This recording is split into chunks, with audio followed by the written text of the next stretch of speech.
আলহামদুলিল্লাহ, সমস্ত প্রশংসা সেই মহান আল্লাহ তাআলার দরবারে, যিনি আমাদেরকে পবিত্র জুমার দিনে দুনিয়ার সব ধরনের ব্যস্ততা থেকে ফারেক করে আল্লাহ তাআলার হুকুম জুমার নামাজ আদায় করার জন্য মসজিদে এসে উপস্থিত হওয়ার তৌফিক দান করেছেন। এই জন্য সকলেই শুকরিয়া দান করি আলহামদুলিল্লাহ। লক্ষ কোটি দরুদ ও সালাম বর্ষিত হোক সাইয়্যিদুল মুরসালিন, খাতামুন নবিয়্যিন, রাসূলুর রাব্বিল আলামিন, রাহমাতুল লিল আলামিন মুহাম্মদুর রাসূলুল্লাহ সাল্লাল্লাহু আলাইহি সাল্লামের উপর। সকলেই বলি সাল্লাল্লাহু আলাইহি ওয়াসাল্লাম। মুহতারাম হাজিরিন, রাসূলুল্লাহ সাল্লাল্লাহু আলাইহি সাল্লাম বলেন, আহাব্বুল বিলাদি ইলাল্লাহি মাসাজিদুহা ওয়া আবগাদুল বিলাদি ইলাল্লাহি আসওয়াকুহা। আল্লাহ তাআলার নিকট সবচাইতে পছন্দনীয় স্থান হলো মসজিদ, আর আল্লাহর নিকট সবচাইতে অপছন্দনীয় জায়গা হলো বাজার। এটা রাসূলুল্লাহ সাল্লাল্লাহু আলাইহি সাল্লাম আমাদেরকে বলে গিয়েছেন। আল্লাহর নিকট সবচাইতে পছন্দনীয় জায়গা হলো মসজিদ, আর সবচাইতে অপছন্দনীয় জায়গা হলো বাজার। মসজিদ এটা আল্লাহ তাআলার ঘর। মসজিদের পবিত্রতা রক্ষা করা, মসজিদের আদব রক্ষা করা প্রত্যেকটা মুসলমানের জন্য জরুরি। এটা প্রত্যেকটা মুসলমানের জন্য এটা জরুরি, যেন মসজিদের আদব রক্ষা হয়, মসজিদের পবিত্রতা রক্ষা হয়। এই মসজিদের আদব রক্ষা করা, মসজিদের পবিত্রতা রক্ষা করা, এটা আল্লাহ তাআলার প্রতি ভালোবাসা এবং আল্লাহ তাআলার আনুগত্যের বহির্প্রকাশ। আমি তখনই মসজিদকে পবিত্র রাখব, আমি তখনই মসজিদের আদব রক্ষা করব, যখন আমার ভিতরে আল্লাহর ভালোবাসা থাকবে, আল্লাহর প্রতি মহাব্বত থাকবে, যেহেতু এটা আল্লাহর ঘর, এবং আল্লাহর প্রতি আমার আনুগত্য থাকবে। তখনই আমার দ্বারা কখনোই মসজিদের অপবিত্রতা হবে না, আমার দ্বারা কখনো মসজিদের আদবের খেলাফ হবে না। তো এমন কিছু বিষয় আছে যেগুলোর প্রতি খেয়াল রাখলে, যেগুলোর প্রতি লক্ষ্য রাখলে, যেগুলোর প্রতি যত্নবান হলে মসজিদের আদব রক্ষা হয়। এমন অনেকগুলো বিষয়ের মধ্যে থেকে কয়েকটি বিষয় সম্পর্কে আলোচনা করা হবে। এর মধ্যে প্রথম বিষয় হলো, মসজিদের ভিত্তি এটা ইখলাস ও তাকওয়ার ভিত্তিতে হওয়া লাগবে। ইখলাস এবং তাকওয়ার ভিত্তিতে মসজিদ হতে হবে। আমি একটা মসজিদ নির্মাণ করব, এই মসজিদ নির্মাণের সময় ইখলাস থাকতে হবে, তাকওয়া থাকতে হবে। আমি মসজিদ কেন নির্মাণ করতেছি? একমাত্র আল্লাহর জন্যই, আল্লাহকে সন্তুষ্ট করার জন্য, আল্লাহকে রাজি খুশি করার জন্য, আল্লাহর ইবাদত করার জন্য মসজিদ নির্মাণ করতেছি। এছাড়া অন্য কোনো মাকসাদ আমার মধ্যে নাই। যদি এই নিয়তে আমরা কোনো মসজিদ নির্মাণ করতে পারি, লাভ কি? রাসূলুল্লাহ সাল্লাল্লাহু আলাইহি সাল্লাম বলেন, মান বানা লিল্লাহি মাসজিদান বানাল্লাহু লাহু বাইতান ফিল জান্নাহ। যে ব্যক্তি আল্লাহকে রাজি খুশি করার জন্য, আল্লাহর জন্যই, শুধুমাত্র আল্লাহর জন্যই মসজিদ নির্মাণ করবে, বানাল্লাহু লাহু বাইতান ফিল জান্নাহ, আল্লাহ তাআলা জান্নাতে তার জন্য ঘর নির্মাণ করবেন। সুবহানাল্লাহ। এখন কথা হলো, আমার তো এত টাকা পয়সা নাই যে একটা মসজিদ আমি নির্মাণ করে দিব, আমার এত ক্ষমতা নাই। খুব অল্প সংখ্যক মানুষের এই ক্ষমতা আছে যারা একা একটা মসজিদ নির্মাণ করে দিতে পারে। কিন্তু আমরা এলাকাবাসী সবাই মিলে অল্প অল্প করে টাকা পয়সা দিয়ে একটা মসজিদ নির্মাণ করতেছি, তাহলে আমাদের জন্য কি জান্নাতে ঘর হবে না? ইনশাআল্লাহ আমাদের জন্য জান্নাতে ঘর হবে। আরেক হাদিসে আছে, রাসূলুল্লাহ সাল্লাল্লাহু আলাইহি সাল্লাম বলেন, ইন্নামাল আ'মালু বিন্নিয়াত। প্রত্যেকটা আমলের সওয়াব দেওয়া হয়, প্রতিদান দেওয়া হয় নিয়তের উপর নির্ভর করে। আমি একটা ভালো কাজ যদি খারাপ নিয়তে করি, কোনো সওয়াব নাই। আর একটা সাধারণ কাজ, কাজটা খারাপ না, বাকি সাধারণ কাজ আমি ভালো নিয়তে করি, আল্লাহকে রাজি খুশি করার জন্য করি, তাহলে ওই কাজেরও সওয়াব আছে। যেমন উদাহরণ দেয় একটা, আমরা যখন টয়লেটে যাই ইস্তেঞ্জা করার জন্য, এতে কোনো ইবাদত? এটা কিছুই না, এটা কোনো সওয়াব নাই, এটা মুবাহ কাজ। কিন্তু কেউ যদি মনে মনে এই নিয়ত রাখে যে আমি টয়লেটে যাইতেছি, আমার ইস্তেঞ্জার যে বেগ চাপছে সেটা আমি ওখানে সেরে নেব, এরপরে আমার যে একটু প্রশান্তি আসবে ভিতরে, এই প্রশান্তির দ্বারা আমি আল্লাহর ইবাদত করতে পারবো ভালো করে। আমি পেশাব করতেছি, আমি ইস্তিনজা করতেছি, যাতে করে আমার কষ্টটা দূর হয়ে যায়, আমার ভিতরে প্রশান্তি আসে এবং আমি সুন্দরভাবে আল্লাহর ইবাদত করতে পারি। কেউ যদি অন্তরে এই নিয়ত রাখে, ওখানে যতটুকু সময় ব্যয় হবে তার বিনিময়ে সে সওয়াব অর্জন করবে। কী জন্য এটা হলো? শুধুমাত্র নিয়তের কারণে। এই জন্য ইন্নামাল আমালু বিন্নিয়াত, প্রত্যেকটা কাজের, প্রত্যেকটা আমলের সওয়াব দেওয়া হয় নিয়তের উপর নির্ভর করে। এই জন্য আমি যখন একটা মসজিদ নির্মাণ করতেছি, আমরা এলাকাবাসী যখন একটা মসজিদ নির্মাণ করতেছি, তখন আমাদের প্রত্যেকের যদি এই উদ্দেশ্য থাকে, এই মাকসাদ থাকে যে আল্লাহকে রাজি খুশি করার জন্য, আল্লাহকে সন্তুষ্ট করার জন্য, আল্লাহর ইবাদত করার জন্য মসজিদটা নির্মাণ করতেছি, তাহলে আমরাও এর সওয়াব পেয়ে যাব। কিন্তু যদি উদ্দেশ্য ভিন্ন হয়ে যায়, অনেক সময় দেখা যায় যে মুসল্লিদের মধ্যে দুইটা গ্রুপ হয়ে গেছে, গন্ডগোল লেগে গেছে, ফেতনা ফাসাদ শুরু হয়ে গেছে, একদল আলাদা হয়ে আরেক জায়গায় মসজিদ নির্মাণ করতেছে। এই মসজিদ কেন নির্মাণ করলো? আল্লাহকে সন্তুষ্ট করার জন্য না, এটা জিদের বশবর্তী হয়ে হিংসা বিদ্বেষের ভিত্তিতে ঝগড়া বিবাদ করে মসজিদ নির্মাণ করা হলো। ওই মসজিদ নির্মাণের কোনো ফজিলত নাই, কোনো সওয়াব নাই, বরং এমন মসজিদ নির্মাণ করা নিষেধ। ঝগড়া বিবাদের ভিত্তিতে, হিংসা বিদ্বেষের ভিত্তিতে ফেতনা ফাসাদ করে আলাদা হয়ে একটা মসজিদ নির্মাণ করবে, যার প্রয়োজন ছিল না, এমন মসজিদ নির্মাণ করা নিষেধ। আল্লাহ তাআলা সম্পর্কে কোরআনে বলেন, والذين اتخذوا مسجدا ضرارا وكفرا وتفريقا بين المؤمنين وإرصادا لمن حارب الله ورسوله من قبل وليحلفن إن أردنا إلا الحسنى والله يشهد إنهم لكاذبون। আল্লাহ তাআলা বলতেছেন, যারা মসজিদ নির্মাণ করে দিরারান, জিদের বশবর্তী হয়ে, হিংসা বিদ্বেষের ভিত্তিতে ঝগড়া বিবাদ করে যারা মসজিদ নির্মাণ করে, ওয়া কুফরা, এবং কুফরির তাড়নায়, ওয়া তাফরিকাম বাইনাল মুমিনিন, এবং মুমিনদের মাঝে বিভেদ করার জন্য যারা মসজিদ নির্মাণ করে, ওয়া ইরসাদাল লিমান হারাবাল্লাহ ওয়া রাসূলুহু মিন ক্বাবল, এবং ওই লোকদের ঘাঁটি বানানোর জন্য মসজিদ নির্মাণ করে যারা ইতিপূর্বে আল্লাহ এবং তার রাসূলের বিরুদ্ধে যুদ্ধ ঘোষণা করেছে, এমন লোকদের ঘাঁটির জন্য মসজিদ নির্মাণ করে। ওয়ালা ইয়াহলিফুন্না ইন আরাদনা ইল্লাল হুসনা, এবং তারা এ বলে শপথ করে যে আমরা তো কল্যাণের কাজই করতেছি, আমরা তো ভালো কাজই করতেছি। আল্লাহু ইয়াশহাদু ইন্নাহুম লাকাযিবুন, আল্লাহ বলেন যে আল্লাহ সাক্ষী তারা মিথ্যা কথা বলতেছে। তাহলে এই আয়াতে আল্লাহ তাআলা কি বিষয়গুলো বলেন খেয়াল করেন। যারা মসজিদ নির্মাণ করতেছে জিদের বশবর্তী হয়ে, হিংসা বিদ্বেষের ভিত্তিতে ঝগড়া বিবাদ করে মসজিদ নির্মাণ করতেছে, এবং কুফরির তাড়নায় মুমিনদের মধ্যে বিভেদ করার জন্য, দলাদলি করার জন্য যারা মসজিদ নির্মাণ করতেছে, আল্লাহ তাআলা বললেন এরা মিথ্যা কথা বলতেছে, যদি ওরা বলে আমরা ভালো কাজের উদ্দেশ্যে মসজিদ নির্মাণ করতেছি। সুতরাং এই আয়াত দ্বারা স্পষ্ট হয়ে গেল যে হিংসা বিদ্বেষের ভিত্তিতে ঝগড়া বিবাদ করে আলাদা হয়ে মসজিদ নির্মাণ করবে, এমন মসজিদ নির্মাণ করার কোনো সুযোগ নাই। বরং মসজিদ নির্মাণ করতে হবে একমাত্র আল্লাহকে সন্তুষ্ট করার জন্য, আল্লাহকে রাজি খুশি করার জন্য, আল্লাহ তাআলার ইবাদত করার জন্য।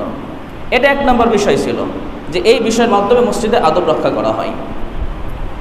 দুই নম্বর বিষয় হলো যে সকল বিষয়ের প্রতি খেয়াল রাখলে মসজিদে আদব রক্ষা করতে হয়, আদব রক্ষা করা যায়। এর মধ্যে দ্বিতীয় নম্বর বিষয় হলো মসজিদ নিয়ে একে অন্যের উপরে গর্ব না করা। মসজিদ নিয়ে একে অন্যের উপরে গর্ব না করা। কোনো এলাকার মসজিদ খুব সুন্দর, দেখতে চমকদার, চোখ জুড়িয়ে যায় মসজিদ দেখলে, ওই এলাকার লোকের মন্তব্য করতেছে আমাদের মসজিদে এই আছে সে আছে, অমুক অমুক এলাকার মসজিদে কিছুই নাই, এটা নাই, ওটা নাই, সেটা নাই। তো এইরকম বলার মাধ্যমে সে নিজের মসজিদকে নিয়ে গর্ব করতেছে, অহংকার প্রদর্শন করতেছে।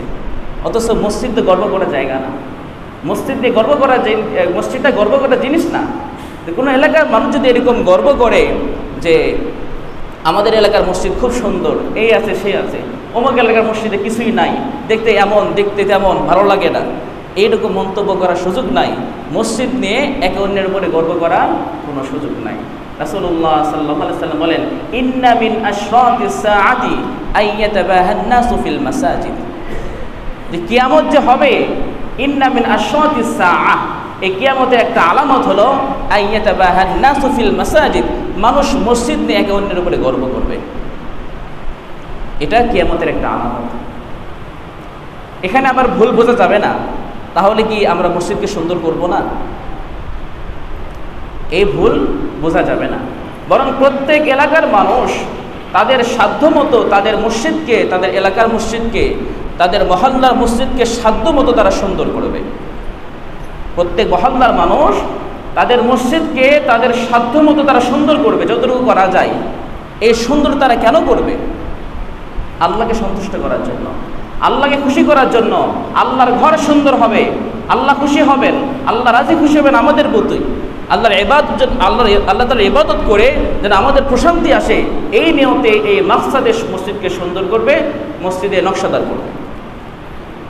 কিন্তু গর্ব করার জন্য নয় যে আমাদের মসজিদ আমরা এই করব যাতে করে অন্যদের উপরে গর্ব করা যায়, এই মাকসাদ করা যাবে না।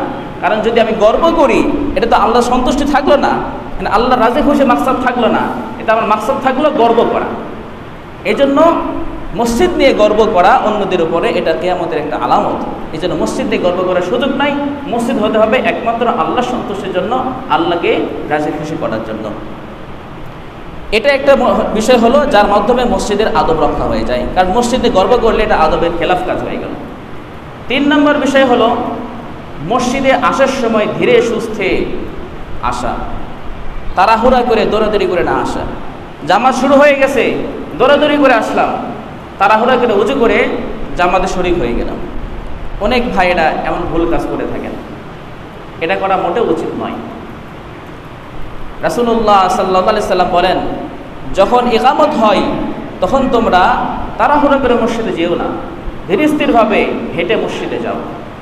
অতঃপর জামাতে যতটুকু নামাজ পাও তা আদায় করো, আর যতটুকু ছুটে যায় সেটা পূর্ণ করে নাও।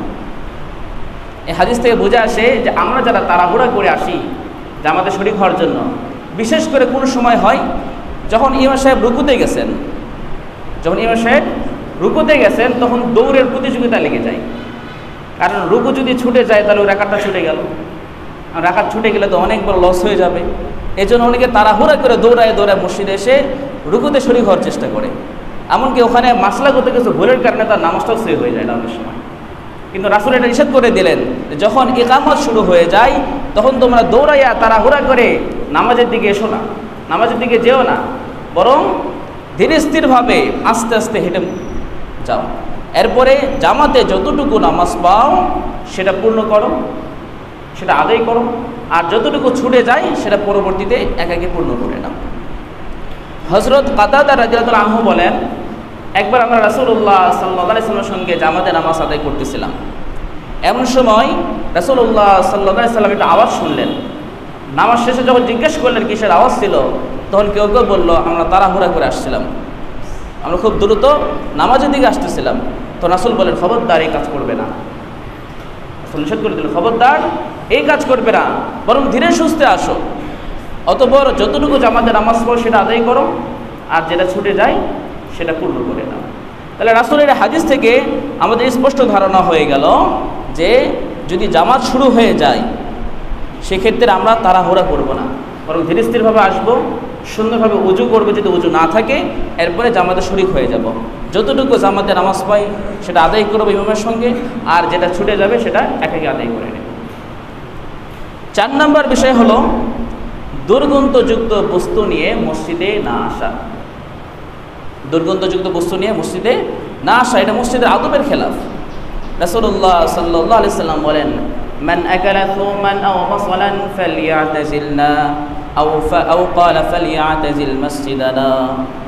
রাসূলুল্লাহ সাল্লাল্লাহু আলাইহি সাল্লাম বলতেছেন, যে ব্যক্তি কাঁচা রসুন খায়, কাঁচা পেঁয়াজ খায়, ফালইয়াতাজিলনা, সে যেন আমাদের থেকে দূরে থাকে। আও ক্বালা ফালইয়াতাজিল মসজিদানা, অথবা রাসূল বলেছেন সে যেন আমাদের মসজিদ থেকে দূরে থাকে।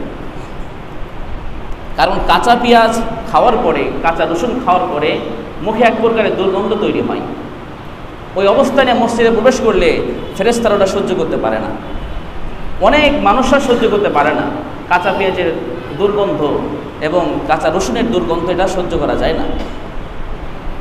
এই জন্য রাসূল নিষেধ করে দিলেন, কেউ যদি কাঁচা পেঁয়াজ খেয়ে থাকে, কাঁচা রসুন খেয়ে থাকে, তাহলে সে যেন মুখ পরিষ্কার না করে ওই অবস্থায় মসজিদে না আসে। এটা আদবের খেলাফ। অনেক ভাইয়েরা আছেন যে বিড়ি সিগারেট খাইছে, খাওয়ার পরে আসার পরে উজু করলো, কোনো মতো শুধু মুখটা ধুয়ে নিল, এরপরে মসজিদ এসে নামাজে শরীক হয়ে যাচ্ছে, মুখ থেকে দুর্গন্ধ বের হচ্ছে, মুখ থেকে দুর্গন্ধ বের হচ্ছে, কথা বলা যায় না। যারা বিড়ি খায় এদের সহ্য হয়, নাকি যারা খায় না তারা কিন্তু ওই গন্ধ সহ্য করতে পারে না। ফেরেশতারা কি বিড়ি খায় না? তাহলে ফেরেশতারা কিন্তু ওই দুর্গন্ধ সহ্য করতে পারবে না। এই জন্য যারা বিড়ি সিগারেট খায় তাদের ক্ষেত্রে রাসূলের ওই বাণী ফালইয়াতাজিলনা আও ক্বালা ফালইয়াতাজিল মাসজিদানা, সে যেন আমাদের থেকে দূরে থাকে অথবা আমাদের মসজিদ থেকে দূরে থাকে। এই জন্য কাঁচা রসুন, কাঁচা পেঁয়াজ বা বিড়ি সিগারেট এগুলো একই হুকুম। এই জন্য যাদের অভ্যাসটা আছে চেষ্টা করবেন এটা বাদ দেওয়ার জন্য। আর যদি বাদ দিতে না পারেন এবং আপনি নামাজি হন, তাহলে অবশ্যই মুখকে পরিষ্কার পরিচ্ছন্ন করতে হবে, যেন ওই মুখ থেকে সামান্যতম দুর্গন্ধ বের না হয়। আপনি তাড়াহুড়া করে কুলি করে এসে ওই অবস্থায় মসজিদে শরীক হয়ে যাচ্ছেন, আপনার মুখ দিয়ে দুর্গন্ধ বের হচ্ছে, আপনি মসজিদের আদবের খেলাফ কাজ করলেন। আপনি আল্লাহর ঘরে প্রবেশ করছেন, এটা মাথায় রাখবেন। আপনি আপনার বাড়িতে প্রবেশ করতেছেন না, আপনি আল্লাহর ঘরে প্রবেশ করছেন। সুতরাং আল্লাহর ঘরে প্রবেশের সময় আদবের খেলাফ হয় এমন কোনো কাজ আপনার দ্বারা যেন না হয়, খুব খেয়াল রাখতে হবে। এটা নয়তো বেয়াদবি হয়ে যাবে আল্লাহ তাআলার সঙ্গে। আরেকটা বিষয় হলো যে আমি যে জামাটা পরে আছি, জামাটা ঘেমে গেছে, দুর্গন্ধ বের হচ্ছে, আমার শরীরটা ঘেমে গেছে, দুর্গন্ধ বের হচ্ছে। এই অবস্থায় মসজিদে এসে জামাতে শরীক হয়ে গেলাম, আমার পাশে যে লোকটা দাঁড়াইছে তার কষ্ট হচ্ছে। এই জন্য যদি আমার জামা ঘেমে যায়, দুর্গন্ধ বের হয়, শরীর থেকে দুর্গন্ধ বের হয়, তাহলে এই অবস্থায় মসজিদে প্রবেশ না করা উচিত, বরং ওই কাপড়কে চেঞ্জ করা, পরিবর্তন করা, এরপরে আসা। কারণ আপনি যদি ওই অবস্থায় আসেন, আপনার দুর্গন্ধের কারণে অন্যান্য মুসলমানের কষ্ট হচ্ছে, আর এই যে মুসলিম এটা হারাম। অন্য মুসলমানকে কষ্ট দেওয়া এটা হারাম কাজ, গুনাহের কাজ। এই জন্য যখন জামাতে আসতেছেন তখন আপনার পোশাক থেকে যেন কোনো দুর্গন্ধ বের না হয়, আপনার শরীর থেকে যেন দুর্গন্ধ বের না হয়, আপনার মুখ থেকে যেন কোনো প্রকারের দুর্গন্ধ বের না হয়, এটা খুব খেয়াল রাখতে হবে। এরপর আরেকটা বিষয় হলো মসজিদে আসার আগে মিসওয়াক করা। এটা হচ্ছে 5 নম্বর বিষয়। এটা মসজিদের আদবের মধ্যে 5 নম্বর বিষয় হলো মিসওয়াক করা। রাসূলুল্লাহ সাল্লাল্লাহু আলাইহি ওয়াসাল্লাম বলেন, লাউলা আন আশুক্কা আলা উম্মতি লাআমারতুহুম বিসওয়াকি মা কুল্লি সালাতিন। রাসূল বলেন, আমি যদি এই আশঙ্কা না করতাম যে আমার উম্মতের জন্য কঠিন হয়ে যাবে, আমার উম্মতের জন্য কষ্টকর হয়ে যাবে, তাহলে 5 ওয়াক্ত নামাজেই তাদেরকে মিসওয়াক করতে আদেশ করতাম। কিন্তু রাসূল আদেশটা করেন নাই, কেন? আদেশ করলে এটা ওয়াজিব হয়ে যেত। আর যদি ওয়াজিব হয়ে যেত, এটা আমাদের অনেকের জন্য পালন করা কষ্টকর হয়ে যেত। এই জন্য রাসূল আমাদেরকে কি মহাব্বত করেন, কতটা ভালোবাসেন, যে উম্মতের জন্য কষ্টকর হয়ে যাবে, উম্মত এটা পালন করতে পারবে না। এই জন্য রাসূল বলতেছেন, লাউলা আন আশুক্কা আলা উম্মতি, যদি আমি এটা মনে না করতাম যে আমার উম্মতের জন্য কঠিন হয়ে যাবে, আমার উম্মতের জন্য কষ্টকর হয়ে যাবে, লাআমারতুহুম বিসওয়াকি মা কুল্লি সালাত, প্রত্যেকটা নামাজের সময় তাদেরকে মিসওয়াকের আদেশ করতাম। রাসূল আদেশ করেন নাই বটে, কিন্তু রাসূল চান যে প্রত্যেকটা উম্মত যেন মসজিদে প্রবেশের আগে, নামাজের আগে মিসওয়াক করে আসে। এই জন্য মিসওয়াক করা হলো সুন্নত। যাদের সুযোগ হয় চেষ্টা করা 5 ওয়াক্ত নামাজের আগেই মিসওয়াক করা। এতে শুধু আপনার দুনিয়াবি লাভ না, আখিরাতে লাভও আছে। এক হাদিস আছে, রাসূল বলেন, আস-সিওয়াকু মাতহারাতুন লিল ফাম ওয়া মারদাতুন লির-রাব্বি, আও কামা ক্বালা আলাইহিস সালাতু ওয়াসসালাম। রাসূল বলেন, যখন কেউ মিসওয়াক করে, এই মিসওয়াকের দ্বারা দুটো ফায়দা। একটা, তার মুখ পরিষ্কার হচ্ছে, মুখ পরিষ্কার পরিচ্ছন্ন থাকতেছে, মুখের দুর্গন্ধগুলো দূর হয়ে যাইতেছে। আর একটা ফায়দা কি? ওয়া মারদাতুন লির-রাbb, আল্লাহ তাআলা সন্তুষ্ট হয়ে যান। এজন্য এই দুটো ফায়দার দিকে খেয়াল করে হলো আমাদের 5 ওয়াক্ত নামাজের আগে মিসওয়াক করা উচিত। বিরাস আর মিসওয়াক এক না। বিরাসের দ্বারা মুখ পরিষ্কার হয়ে যায়, ঠিক আছে, কিন্তু সুন্নত আদায় হয় না। সুন্নত আদায় করতে গেলে মিসওয়াক লাগবে, ডাল লাগবে কোনো গাছের। এটা হলো 5 নম্বর বিষয় ছিল। 6 নম্বর বিষয় হলো ভালো জামা কাপড় পরে মসজিদে আসা। এটা হচ্ছে মসজিদের একটা আদব, যে ভালো, উত্তম, সুন্দর জামা পরে মসজিদে আসা। এর মানে আমার বাড়িতে যে নতুন জামাটা আছে সেটা পরে আসতে হবে, এটা জরুরি না। পরিষ্কার পরিচ্ছন্ন জামা, যেখান থেকে দুর্গন্ধ বের হয় না, নোংরা জামা না, একদম পুরাতন, ছিঁড়ে গেছে, ফেটে গেছে, এমন জামা না, বরং পরিষ্কার পরিচ্ছন্ন জামা, যেটা পরে অন্তত অন্যান্য জায়গাতেও যাওয়া যায়। যেটা পরে আপনার যদি সুযোগ হয় বা আপনার যদি চান যে কোনো মেহমানের বাসায় যাব, ওই জামাটা পরেও যাওয়া যায়, এমন জামাটা পরে মসজিদে আসা। এমন জামা পরে আপনি মসজিদে আসলেন যে জামা পরে মসজিদ ছাড়া আর কোথাও যাইতে পারতেছেন না, তাহলে চিন্তা করে আপনি কোন কোয়ালিটির জামা পরে আসছেন। আপনি মসজিদে এমন জামা পরে আসলেন যে জামা পরে মসজিদ ছাড়া কোথাও যেতে পারতেছেন না, বরং অন্য কোথাও যাইতে গেলে বাসায় গিয়ে সেই জামা চেঞ্জ করতে হয়, তাহলে আপনি কোন কোয়ালিটি জামা পরে মসজিদে আসলেন? ভাইরা আমার, একটু খেয়াল করবেন যে মসজিদ, আপনি যখন মসজিদে আসতেছেন এটা কার ঘরে আসলেন? আপনি যখন মসজিদে আসতেছেন আপনি কার ঘরে আসলেন এটা একটু মাথায় রাখতে হবে। আমি আল্লাহ তাআলার ঘরে আসতেছি, আমি আল্লাহর ঘরে আসতেছি। আপনি যখন নামাজে দাঁড়াইলেন খেয়াল করবেন যে আমি কার সামনে দাঁড়াইলাম? আমি আল্লাহর সামনে দাঁড়াইলাম। যদি আমার ভিতরে অনুভূতি থাকে যে আমি মসজিদে যাইতেছি মানে আল্লাহর ঘরে যাইতেছি, আমি যখন নামাজে দাঁড়াইতেছি আমি আল্লাহর সামনে দাঁড়াইতেছি, এই অনুভূতি যদি আমার থাকে তাহলে আমি ছিঁড়া ফাটা নোংরা দুর্গন্ধযুক্ত জামা পরে মসজিদে আসতে পারবো না। আমার বিবেক বাধা দিবে, মাসলাগত বিষয় পড়ে আমার বিবেকে বাধা দিবে যে না, এই জামা পরে আমার মসজিদে যাওয়া উচিত হচ্ছে না, আর আমি তো আল্লাহর ঘরে যাইতেছি। আমি যখন নামাজে দাঁড়াইতেছি তখন আল্লাহ তাআলার সামনে দাঁড়াইতেছি। আল্লাহ বলেন ওয়াকুমু লিল্লাহি কানিতিন, তোমরা আল্লাহর সামনে দাঁড়াও আদবের সাথে এবং বিনয়ী হয়ে আল্লাহ তাআলার সামনে তোমরা দাঁড়াই যাও। এতটুকু তো আমাদের আদব রক্ষা করা উচিত যে আমি আল্লাহর ঘরে আসছি, আল্লাহর সামনে দাঁড়াইতেছি, সুতরাং আমি এমন পোশাক পরে গেলাম যে পোশাক পরে অন্য জায়গায় যেতে পারবো না। তাহলে আমি কি আদৌ এই আদবটা রক্ষা করলাম? আমাদের কাছে সে আদবটা রক্ষা হয় না। এই জন্য চেষ্টা করা যে আমি যেন যখন নামাজ পড়তে আসি তখন যেন আমার জামাটা ভালো থাকে, পরিষ্কার পরিচ্ছন্ন জামা হয়। আবারও বলছি, নতুন খুব ভালো জামা পড়তে হবে তা জরুরি না, পরিষ্কার পরিচ্ছন্ন জামা, যে জামা থেকে দুর্গন্ধ বের হয় না, যে জামা থেকে দুর্গন্ধ বের হয় না, অন্যদের কষ্ট হয় না, এমন জামা পরা। এবং এই ব্যাপারে আল্লাহ তাআলার আদেশও আছে। আল্লাহ তাআলা বলতেছেন ইয়া বানি আদম খুযু যিনাতাকুম ইনদা কুল্লি মাসজিদিন ওয়া কুলু ওয়াশরাবু ওয়া লা তুসরিফু ইন্নাহু লা ইউহিব্বুল মুসরিফিন।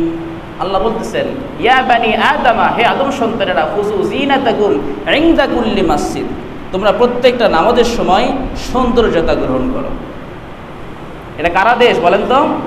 আল্লাহ তাআলার আদেশ। আল্লাহ তাআলা কোরআনে বলতেছেন ইয়া বানি আদমা, হে আদম সন্তানেরা, খুযু যিনাতাকুম ইনদা কুল্লি মাসজিদ, তোমরা প্রত্যেকটা নামাজের সময় সৌন্দর্যতা গ্রহণ করো। তাহলে আল্লাহ তাআলা আমাদেরকে আদেশ করলেন যে বান্দা, যখন তুমি আমার ঘরে আসবে, যখন তুমি আমার সামনে দাঁড়াবে, তখন একটু সেজে গুজে আসো, একটু সুন্দর হয়ে আসো, একটু পরিপাটি হয়ে আসো। তুমি তো আমার সামনে দাঁড়াইতেছো। কিন্তু আমরা আল্লাহর কতটা হতভাগা বান্দা, নোংরা অবস্থায়, দুর্গন্ধযুক্ত অবস্থায় আমরা আল্লাহর সামনে দাঁড়াইতেছি। আসলে আমাদের ভিতর থেকে অনুভূতি চলে গেছে, আমাদের ভিতর থেকে অনুভূতিটাই নাই হয়ে গেছে যে আমি যখন মসজিদে আসি, আল্লাহর ঘরে আসি, আমি যখন নামাজে দাঁড়াই, আল্লাহর সামনে দাঁড়াই, এই অনুভূতি আমাদের থেকে চলে গেছে। ফলে আমরা এই বিষয়গুলো খেয়াল করার কোনো ফিকির করি না, চেষ্টা করি না। এটা হচ্ছে 6 নম্বর আদব। 7 নম্বর আদব হলো মসজিদে প্রবেশ করা, মসজিদ থেকে বের হওয়ার কিছু আদব আছে। যখন আমি মসজিদে প্রবেশ করব, 1 নম্বর কাজ হলো বিসমিল্লাহ বলা, 2 নম্বর কাজ হলো দরুদ শরীফ পড়া, আর 3 নম্বর কাজ হলো দোয়া পড়া, আল্লাহুম্মা ইফতাহ লি আবওয়াবা রাহমাতিক। এই 3টে বিষয়কে একত্রে এভাবে বলা যায়, বিসমিল্লাহি ওয়াসসালাতু ওয়াসসালামু আলা রাসূলিল্লাহ আল্লাহুম্মা ইফতাহ লি আবওয়াবা রাহমাতিক। 4 নম্বর কাজ হলো ইতিকাফের নিয়ত করা, নফল ইতিকাফ। এটা নফল ইতিকাফ অল্প সময়ের জন্য হয় এবং নফল ইতিকাফের জন্য রোজা জরুরি না। আমি যখন মসজিদে প্রবেশ করতেছি তখন নফল ইতিকাফের নিয়ত করা, এটা 4 নম্বর সুন্নত। আর 5 নম্বর কাজ হলো ডান পা দিয়ে প্রবেশ করা। এই 5টা কাজ হলো মসজিদে প্রবেশ করার নিয়ম, মসজিদে প্রবেশ করা সুন্নত। তো আমরা যখন মসজিদে প্রবেশ করব, এই 5টি বিষয়কে স্মরণ রাখবো এবং আমল করব। নামাজ শেষে যখন মসজিদ থেকে বের হয়ে যাব, তখনও 5টা সুন্নত আছে। 1 নম্বর হলো বিসমিল্লাহ বলা, 2 নম্বর হলো দরুদ শরীফ পড়া, 3 নম্বর হলো দোয়া পড়া, আল্লাহুম্মা ইন্নী আসআলুকা মিন ফাদলিক। এই 3টি বিষয়কে একত্রে এভাবে বলা যায়, বিসমিল্লাহি ওয়াসসালাতু ওয়াসসালামু আলা রাসূলিল্লাহ আল্লাহুম্মা ইন্নী আসআলুকা মিন ফাদলিক। 4 নম্বর কাজ হলো বাম পা দিয়ে বের হওয়া। 5 নম্বর কাজ হলো ডান পায়ের জুতা স্যান্ডেল আগে পরিধান করা। মসজিদ থেকে বের হওয়ার সময় এই 5টা সুন্নত এবং মসজিদে প্রবেশের সময় 5টা সুন্নত, এই 5 5 10টা সুন্নত মসজিদে প্রবেশ এবং বাইর হওয়ার, এটা প্রত্যেকের আমল করা জরুরি। এর মাধ্যমে মসজিদের আদব রক্ষা হয়ে যায়। আরেকটা বিষয় হলো মসজিদের পবিত্রতা এবং পরিষ্কার পরিচ্ছন্নতার প্রতি খেয়াল রাখা, এটা মসজিদের একটা আদব। এটা প্রত্যেকটা মুসলমানের জন্য জরুরি। যেন মসজিদ সবসময় পবিত্র থাকে, মসজিদ যেন সবসময় পরিষ্কার পরিচ্ছন্ন থাকে, এটা প্রত্যেকটা মুসলমানের জন্য পালন করা জরুরি। আল্লাহ তাআলা কোরআনে বলেন, ওয়াহিদনা ইলা ইব্রাহিম ওয়া ইসমাঈলা আন তাহিরা বাইতিয়া লিত-তাইফিনা ওয়াল আকিফিনা ওয়ার রুকআইস সুজুদ। আল্লাহ তাআলা বলতেছেন, আমি ইব্রাহিম এবং ইসমাইলকে আদেশ করলাম তোমরা আমার ঘরকে পবিত্র এবং পরিষ্কার পরিচ্ছন্ন রাখো। যারা এখানে তাওয়াফ করতে আসবে, যারা এখানে ইতিকাফ করবে, যারা এখানে রুকু সিজদা করবে, তাদের জন্য তোমরা এই ঘরকে পবিত্র রাখো, পরিষ্কার পরিচ্ছন্ন করে রাখো। এই আদেশ কাকে করেছিলেন? নবীকে, ইব্রাহিম আলাইহিস সালাম এবং ইসমাইল আলাইহিস সালামকে আল্লাহ তাআলা আদেশ করেছিলেন। সুতরাং নবীর মাধ্যমে মসজিদকে পরিষ্কার করে নিয়েছেন আল্লাহ তাআলা, নবীদের মাধ্যমে মসজিদকে পবিত্র করে নিয়েছেন, মসজিদকে পরিষ্কার পরিচ্ছন্ন করে নিয়েছেন। সুতরাং মসজিদকে পবিত্র করা, মসজিদকে পরিষ্কার পরিচ্ছন্ন করা এটা ছোট কোনো বিষয় নয়, বরং এটা সম্মানের বিষয়, এটা সৌভাগ্যের বিষয়। এই সৌভাগ্য সবার হাসিল হয় না। আপনি আল্লাহ তাআলা ঘরকে পরিষ্কার করার সুযোগ পাচ্ছেন, আল্লাহ তাআলা ঘরকে পরিচ্ছন্ন করার সুযোগ পাচ্ছেন, আল্লাহ তাআলা ঘরকে পবিত্র রাখার সুযোগ পাচ্ছেন, এটা আপনার জন্য সৌভাগ্যের বিষয়, আপনার সম্মানের বিষয়। কিন্তু অনেক ভাইরা এটাকে ছোট মনে করেন। আমি মসজিদে প্রবেশ করলাম, ওই কোথাও একটা ময়লা পড়ে আছে, তো টাকাটাকি করার দরকার নাই, কাউকে খোঁজার দরকার নাই, আপনি নিজ দায়িত্বে সেই ময়লাটাকে পরিষ্কার করে দেন। আপনার কি সওয়াব হবে না? অবশ্যই সওয়াব হবে। নিজের সওয়াব অর্জনের জন্য, সওয়াব হাসিলের জন্য কাউকে টাকার প্রয়োজন নাই। কোথাও ময়লা পড়ে আছে, আপনি নিজ দায়িত্বে পরিষ্কার করেন, কারণ আপনার তো সওয়াব অর্জন হচ্ছে, আল্লাহ তো সন্তুষ্ট হলো, আপনি তো আল্লাহর ঘরকে পরিষ্কার করার সৌভাগ্য অর্জন করলেন। এতে টাকাটাকির প্রয়োজন নাই। রাসূলুল্লাহ সাল্লাল্লাহু আলাইহি সাল্লাম বলছেন, হযরত আম্মাজান হযরত আয়েশা সিদ্দিকা রাদিয়াল্লাহু আনহা থেকে বর্ণিত আছে যে তিনি বলেন, রাসূলুল্লাহ সাল্লাল্লাহু আলাইহি সাল্লাম প্রত্যেকটা মহল্লায় মসজিদ নির্মাণ করতে আদেশ করেছেন এবং সেই মসজিদকে পরিষ্কার পরিচ্ছন্ন রাখতেও আদেশ করেছেন। সুতরাং মসজিদ নির্মাণ করা আমাদের জন্য যেমন জরুরি ছিল, মসজিদকে পবিত্র রাখা, মসজিদকে পরিষ্কার পরিচ্ছন্ন রাখাও আমাদের প্রত্যেকের জন্য জরুরি। আরেকটা বিষয় হলো মসজিদে উঁচু আওয়াজে কথা না বলা, শোরগোল না করা, এটা খুব জরুরি একটা জিনিস, যেটা আমাদের অধিকাংশের দ্বারাই এই ভুলটা হয়ে যায়, এই আদবের খেলাফ কাজটা হয়ে যায়, যে আমরা অনেকেই বেখেয়ালিতে ভুলবশত মসজিদে জোরে আওয়াজ করি, জোরে কথা বলি। আপনি যদি কোনো একটা মন্ত্রীর বাসায় যান বা কোনো মন্ত্রীর অফিসে যান বা বড় কোনো অফিসারের অফিসে গেলেন, আপনি কিন্তু উঁচু আওয়াজে কথা বলবেন না। আপনি জ্ঞানী হন, মূর্খ হন, যেমনই মানুষ হন না কেন, আপনি কিন্তু ওখানে উঁচু আওয়াজে কথা বলবেন না, কারণ আপনি তার আদব রক্ষা করতেছেন, তার সম্মান রক্ষা করতেছেন। মসজিদ এটা আল্লাহর ঘর, তো ওই মন্ত্রীর অফিসের থেকে, ওই অফিসারের অফিসের থেকে আল্লাহর ঘরের সম্মান আপনার কাছে কম না বেশি? যদি বেশি হয়ে থাকে তাহলে আপনি ওখানে জোরে আওয়াজে কথা বলতেছেন না, আদবের খেলাফ হয়ে যাবে, সম্মান ক্ষুণ্ণ হয়ে যাবে। আর আপনি মসজিদে এসে জোরে কথা বলতেছেন, মসজিদে এসে শোরগোল করতেছেন, চিল্লাচিল্লি করতেছেন, এটা আল্লাহর ঘর, এটা তো মাথায় রাখতে হবে যে আমি আল্লাহর ঘরে এসে জোরে আওয়াজে কীভাবে কথা বলতে পারি। এত বড় হিম্মত, এত বড় স্পর্ধা আমার কীভাবে হলো যে আল্লাহর ঘরে এসে আমি জোরে আওয়াজে কথা বলতেছি। রাসূল বলেন, ইয়াকুম ওয়া হাইশাতিল আসওয়াত, তোমরা মসজিদে বাজারের মতো শোরগোল করো না, মসজিদে এসে বাজারের মতো উঁচু আওয়াজে কথা বলো না। এটা চরম পর্যায়ের বেয়াদবি আল্লাহ তাআলার সঙ্গে, আল্লাহর ঘরের সঙ্গে চরম পর্যায়ের বেয়াদবি এটা। এই জন্য কোনো ক্ষেত্রেই মসজিদে জোরে আওয়াজ করার সুযোগ নাই। যদি আমার কাউকে ডাকার প্রয়োজন হয়, আমি এখানে দাঁড়ায় আছি, ওখানে কেউ আসে, আমি তাকে জোরে ডাকতেছি, এটাও নিষেধ। বরং তার কাছে গিয়ে বলা, অথবা দেখতেছি মসজিদে কেউ জোরে জোরে কথা বলতেছে, আমি জোরে একটা ঝাড়ি দিলাম, তাদের আওয়াজের থেকে আমার আওয়াজটা উঁচু হয়ে গেল, তাহলে তারা যে অপরাধ করলো আমি তাকে অপরাধ করলাম। বরং যদি কোথাও দেখি যে কেউ জোরে জোরে গল্প করতেছে, তার কাছে যাওয়া, বিনয়ের সঙ্গে বোঝানো, ভাই এটা মসজিদ, আল্লাহর ঘর, আল্লাহর ঘরে আদব রক্ষা করেন, এখানে জোরে কথা বলেন না। এই জন্য মসজিদে জোরে কথা বলে এটা হারাম, গুনাহের কাজ। আপনি যদি মসজিদে জোরে কথা বলেন, আপনার গুনাহ হবে আল্লাহর ঘরের সঙ্গে বেয়াদবি করার কারণে, আল্লাহর ঘরের আদব রক্ষা না করার কারণে। এই জন্য কোনো অবস্থাতেই মসজিদে জোরে আওয়াজ করার সুযোগ নাই, দুনিয়াবি কথাবার্তা বলার সুযোগ নাই। এটা আমাদের খুব খেয়াল রাখতে হবে যেন আমার দ্বারা কোনো ক্রমেই মসজিদের ভিতরে অবস্থানকালে আমার আওয়াজটা উঁচু না হয়ে যায়। আরেকটি বিষয় হলো মসজিদকে দুনিয়াবি কোনো কাজে ব্যবহার না করা। মসজিদকে দুনিয়াবি কোনো কাজে ব্যবহার না করা। মসজিদের ভিত্তি হয়েছে আল্লাহর ইবাদত করার জন্য। মসজিদকে স্থাপন করা হয়েছে শুধুমাত্র আল্লাহ তাআলা ইবাদত করার জন্য। এই জন্য মসজিদকে দুনিয়াবি কোনো মাকসাদে ব্যবহার করার সুযোগ নাই। এমনিভাবে মসজিদে যে সকল আসবাবপত্রগুলো আছে এগুলো দুনিয়াবি কাজে ব্যবহার করার কোনো সুযোগ নাই। মসজিদকেও দুনিয়াবি কাজে ব্যবহার করা যাবে না, মসজিদে যে সকল আসবাবপত্র আছে এগুলোকেও দুনিয়াবি কোনো কাজে ব্যবহার করার সুযোগ নাই। যা কিছু আলোচনা করা হলো, আল্লাহ তাআলা আমাদেরকে আমল করার তৌফিক দান করুন। আমাদের সকলের দ্বারা যেন মসজিদে আদব রক্ষা হয়, আল্লাহ তাআলা আমাদের সকলকে সে আমল করার তৌফিক দান করুন।